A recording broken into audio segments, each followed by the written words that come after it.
ये बताओ भीम आर्मी वाले हो या नहीं? आरएसएस वाले तो नहीं हो? भीम आर्मी वाले हो पक्का? बताओ आजाद समाज पार्टी वाले हो या नहीं हो? बताओ,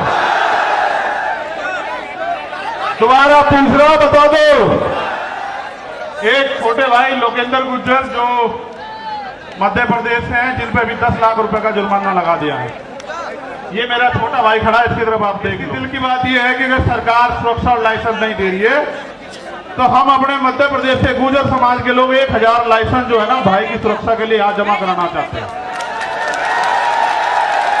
मैं इस पूरे समाज का धन्यवाद करता हूं।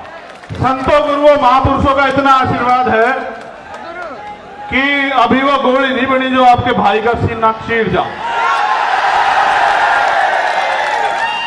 देखो, मैं आपको कुछ बात बताना चाहता हूं।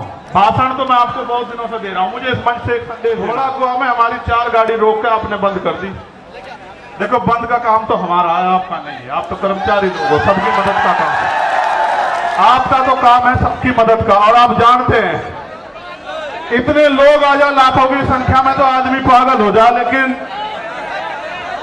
हम अपनी ताकत को जानते हैं। कभी हम भीड़ देख के पागल होते नहीं, वरना हम ये भी जानते हैं कि अपनी सारी मांग आज ही मनवा देंगे हम संसद की तरफ को चल के।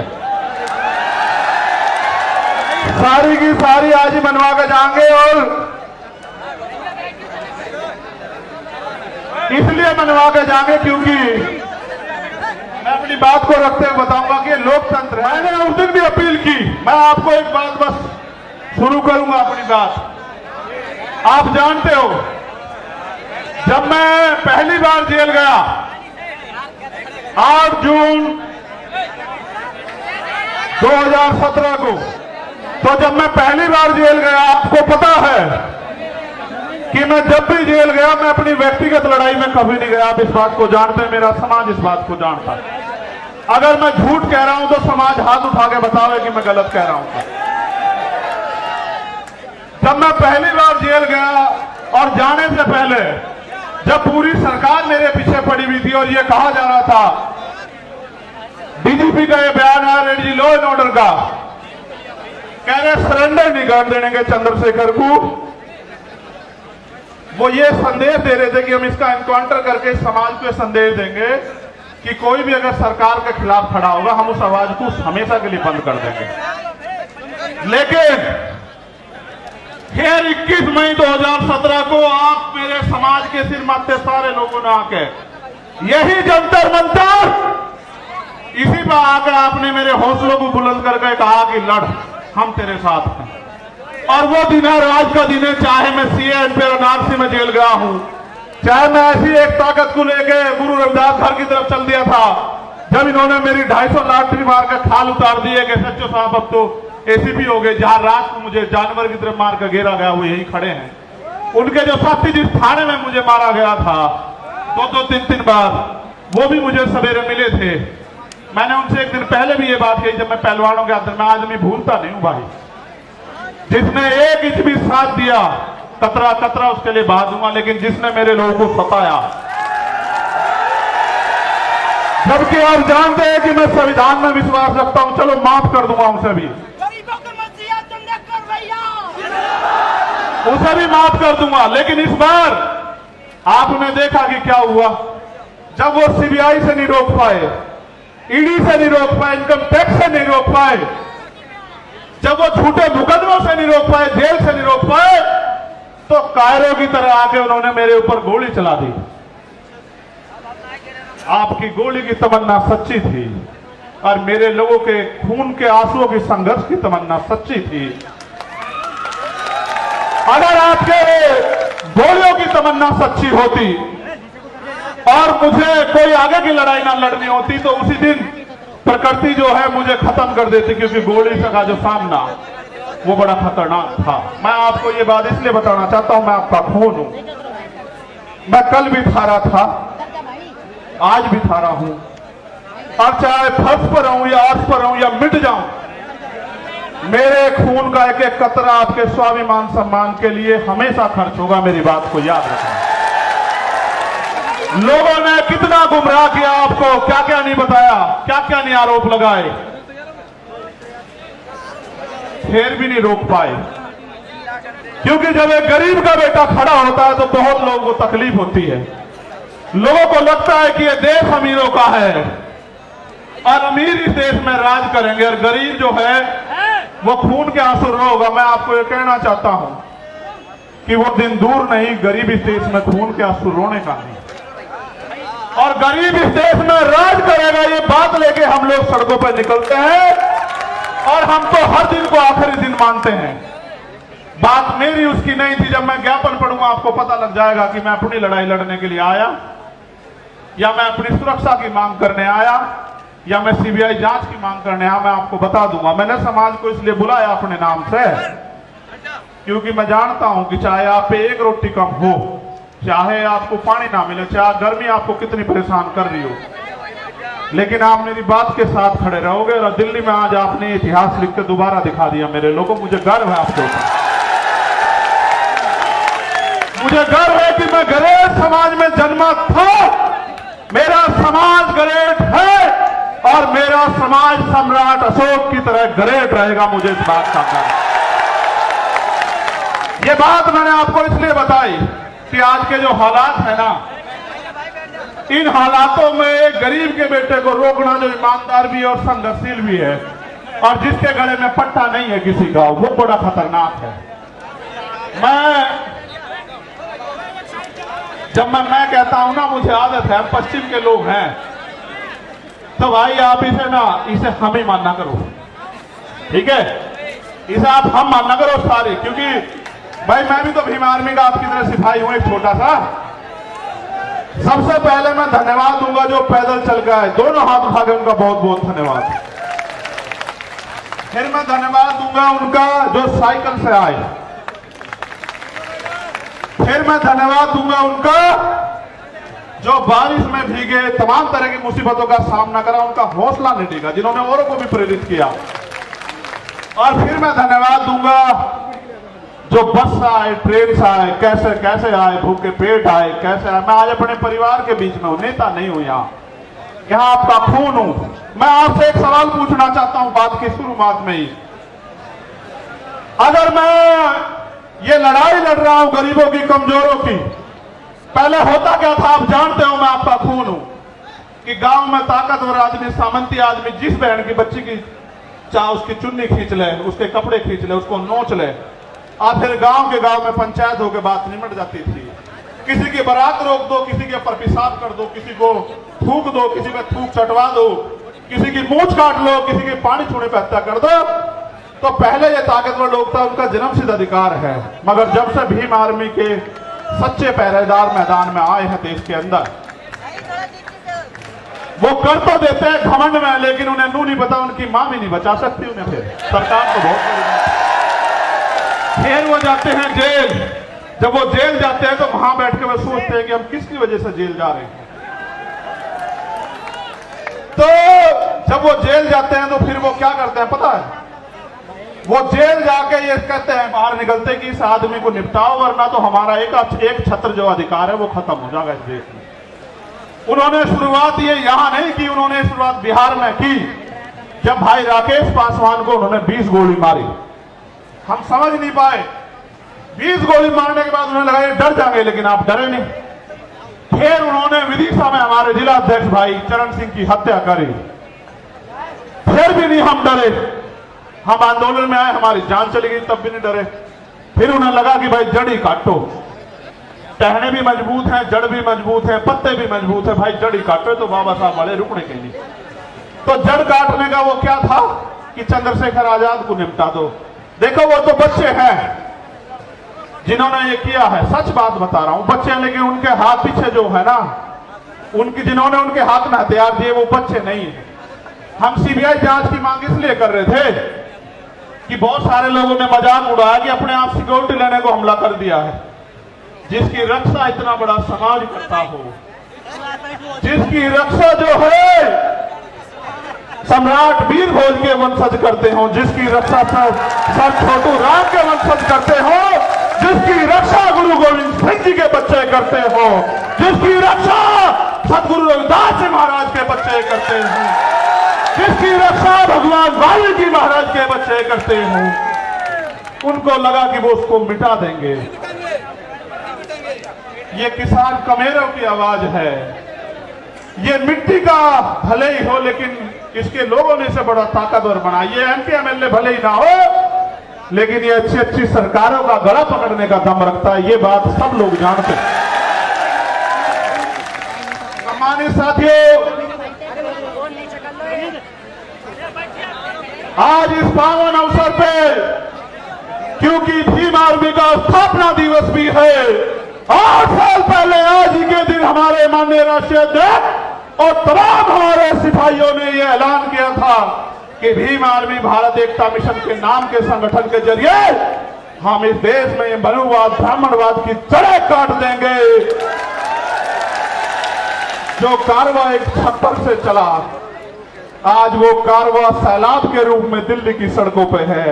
प्राइमरी स्कूल के मास्टर के इस बेटे ने कभी सोचा नहीं था कि अगर ईमानदारी से काम करने वाले को इतना प्यार मिलता है तो फिर लोग ईमानदारी से क्यों नहीं काम करते। मैं आपसे पहले पूछना चाहता हूं, क्या मैं कोई गलत लड़ाई लड़ रहा हूं? नहीं, दोनों हाथ उठा के बताओ। एक चीज और बता दो, पहले ही बात पक्की करके चला। ये लड़ाई मुझे नहीं लड़नी चाहिए तो आप आज इशारा कर दो। मैं ईमानदार से कह रहा हूं, मैं राष्ट्रीय अध्यक्ष जी को लिख के दे दूंगा कि हम ये संगठन बंद करके कोई खेती किसानी का काम कर लेंगे। जो आखिरी में बैठे हैं वो सब लोग बताओ भाई, ऐसे नहीं चलेगा। हाथ उठा के बताओ, ये काम बंद कर दूं? अच्छा अब सुनो, फिर गौर करो। 1 सेकेंड, 1 मिनट रुक जाओ। ये काम कामयाब कैसे होगा ये भी समझते हो? कब तक मैं आपको दिल्ली बुलाता रहूंगा, भोपाल बुलाता रहूंगा, भरतपुर बुलाता रहूंगा, छत्तीसगढ़ उड़ीसा बुलाता रहूंगा, झारखंड बुलाता रहूंगा? कब तक? हर चीज की एक सीमा होती है। मैं भी आपको बुला बुला के थक गया, लेकिन जो अन्याय अत्याचार हो रहा है वो बंद नहीं हो रहा है। अन्याय अत्याचार बंद करने के लिए पहली 3 बातों पर आप गौर कर लो। पहली ये कि हमें संविधान ने बराबर के अधिकार दिए हैं, सत्ता में हमारे लोग नहीं हैं। इस वजह से, क्योंकि जिनकी सत्ता होती है उनके साथ अन्याय अत्याचार नहीं होता है। तो मान्यवर काशीराम साहब कैडर में एक बताया करते थे कि हमारे पास 5 तरह के बल हैं। कितनी तरह के? 5 तरह के। आवाज आ रही है? गर्मी तो नहीं लग रही? बताओ, गर्मी लगे तो बंद करूं। ठीक, तो 5 तरह के बल है। पहला बल है बुद्धि बल। भाई कान से सुनो, वरना इसके चक्कर में पड़ जाओगे, सब खत्म हो जाओगे। पहला बल है बुद्धि बल, दूसरा बल है धन बल, तीसरा बल है बाहुबल, और चौथा बल है जनबल, और 5वां बल है मनोबल। अगर जिसका मनोबल गिर जाए उसके लिए चारों बल बेकार हैं। मनोबल किसे कहते हैं? कि जब आप पहले ही हार मान लो। साहब भी कहते थे, मैं उनकी बात को आगे बढ़ाते हुए आपसे कह रहा हूं, पहले तो दलित समाज जो है अपना, वो दलितपन छोड़े, अन्याय का जवाब देने के लिए तैयार होना चाहिए। हम इस देश में इसलिए पैदा नहीं हुए कि हम बच्चियां पैदा हो हमारे घर में और उनको नोच लिया जाए, जैसे मणिपुर में नोचा जा रहा है हमारी आदिवासी बहनों को। हम लोगों ने इसलिए अपने परिवारों को आगे नहीं बढ़ाया कि कोई मूत्र रखने पर उनकी हत्या कर दे, कोई उनको जूते में पानी पिलाए, कोई उनके सर पे पेशाब कर दे। इसलिए हमारे माँ बापों ने हमें जन्म नहीं दिया। इसलिए अपने मनोबल को ऊंचा करो। ये लोकतंत्र है, जिनके पास लोग होते हैं, जिनको उनका राज होता है। लोग आपके पास हैं, लेकिन राज कैसे आएगा इसका तरीका आपको बता देता हूं। राज ऐसे आएगा, जिन्होंने पहले काम किया। हमारे लोगों को मैं सुनता हूं, कहते पिछड़े वर्ग के जो लोग हैं वो तैयार नहीं है बहुजन भाईचारे के लिए। ये बात बार बार कही जाती है कि पिछड़े वर्ग के लोग तैयार नहीं। मैं आपको सच बताना चाहता हूं, सच क्या है। सच ये है और आप इस बात को मेरी सुनोगे कि पहले दलित समाज के लोगों को पढ़ा के अपने पैरों पे खड़े करके किताबें लिख के अपनी लड़ाई लड़ने के लिए सबसे पहले जो अगर शुरुआत किसी ने की, गुलाम भारत में अंग्रेजों के गुलाम जब हम थे तो वो राष्ट्रपिता ज्योतिबा फूले ने की, जो पिछड़े समाज से आते हैं। उन्हीं को बाबा साहब अंबेडकर ने अपना गुरु माना। बाबा साहब 91 में पैदा हुए और ज्योतिबा फूले 1890 में चले गए। उन्होंने अपना सारा जीवन इस समाज को पैरों पर खड़ा होने के लिए दिल लगाया, क्योंकि बाबा साहब ने भी अपने नारे में कहा, शिक्षित बनो। भाई चारों लोग डिस्टर्ब कर रहे हो, खोंची भर कर बिठा लो, बिठा लो। फिर छत्रपति साहू जी महाराज को याद करो, जिन्होंने बाबा साहब को बाबा साहब बनाने में योगदान किया, उनकी प्रेस के लिए पैसा दिया। वो हमारे पिछड़े समाज के इतने बड़े नेता थे। राजा होते उन्होंने समाज से कहा कि डॉक्टर अंबेडकर आपके समाज के सच्चे नेता, इनका साथ दो। आप ये बताओ, वो भी पिछड़े समाज के थे।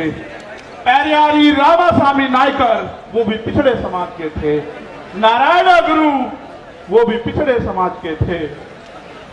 सर छोटू राम, वो भी पिछड़े समाज के थे। बाबू जगदेव प्रसाद कुशवाहा, वो भी पिछड़े समाज के थे। जननायक कपूरी ठाकुर, वो भी पिछड़े समाज के थे। महामना रामस्वरूप वर्मा, वो भी पिछड़े समाज के थे। और जिन्होंने देश की आजादी में योगदान दिया, चाहे शहीद आजम भगत सिंह रहे हों या कोतवाल धन सिंह गुजर रहे हों, शहीद उधम सिंह रहे हों, करतार सिंह सराभा रहे हों, वो भी इसी वंचित पिछड़े समाज के थे। उन्होंने अपना काम कर दिया। अगर आप चाहते हो कि बहुजन एकता बढ़े, अब आपकी जिम्मेदारी है कि आप उनको जाके बहुजन आंदोलन को समझाने का काम करो। जैसे पहले उन्होंने घर घर जाके आपको समझाने का काम किया, ऐसे आप भी जो है अब घर घर जाके उनको समझाने का काम करो। पहले लल्ले यादव भी पिछड़े समाज से थे, ये बात मैंने आपको इसलिए बताई। आप ये सोचते हो कि वो गलत है, नहीं, कुछ गलतियां हुई है, उसकी वजह से दिक्कत आ रही है। वरना पिछड़ा समाज भी ब्राह्मणवाद मनोवाद का सबसे बड़ा जो है विरोधी बैठा है, और ये बात उन्होंने 19 के दशक में करके भी दिखाई है। ठीक है। दूसरा, अगर आपको और आगे बात को बढ़ाना तो अपने पराये में फर्क समझना पड़ेगा। बहुत धन्यवाद। एक आखिरी मेरा ये अल्टीमेटम है देश के प्रधानमंत्री को, मेरी बात को गौर से सुन लेना। मीडिया के जरिए प्रधानमंत्री तक चला जाए, इंटेलिजेंस के जरिए। अगर मणिपुर का अन्याय नहीं रुका और मणिपुर के मुख्यमंत्री को नहीं हटाया गया और वहां कानून का राज स्थापित नहीं किया गया, तो बहुत जल्द मैं जंतर मंतर पे अनिश्चितकालीन मणिपुर के लिए बैठूंगा, क्योंकि मैं सब कुछ बर्दाश्त कर सकता हूं, लेकिन बाबा साहब अम्बेडकर ने कहा कि किसी भी देश की तरक्की का पैमाना उस देश की महिलाएं हैं, और हम प्रथम रंगते भारतीय हैं। अगर मणिपुर की बेटियों के साथ अन्याय होगा तो हम मुंह छिपा के घर में नहीं बैठेंगे, इसी जंतर मंतर पे। मैं चाहता आपको रामलीला मैदान भी बुला लेता, पता है इसलिए बुलाया कि जंतर मंतर का इतिहास है। आपने 21 मई को मुझे ताकत दी, और ये वो धरती है जहां पहलवान बेटियों पे लाठियां चलाई गई। उस दिन मैं नहीं था कि जख्म का हिसाब करने के लिए मैंने आप लोगों को यहां बुलाया। बहुत बहुत धन्यवाद। जय भीम, जय भारत, जय मंडल, जय जोहर, जय संविधान। हमारी एकता जिंदाबाद। एक रिक्वेस्ट, जैसे आराम से आए वैसे ही जाना, जैसे आराम से आए आप वैसे ही जाना। आपकी जान कीमती है मेरे लिए बहुत।